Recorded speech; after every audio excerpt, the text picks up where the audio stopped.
turning wrenches, welding steel, diagnosing problems.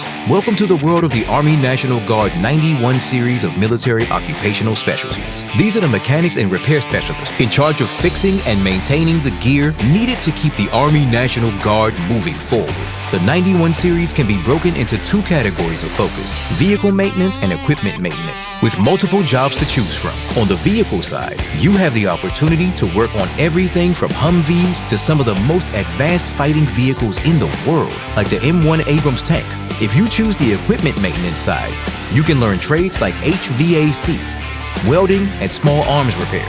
You can earn professional certifications while you are receiving paid training, and many soldiers use these to get a head start in a civilian career. If you're ready to join a dedicated team that will help you build your future, go to NationalGuard.com or talk to your local recruiter about the excitement waiting for you as a mechanic for the Army National Guard.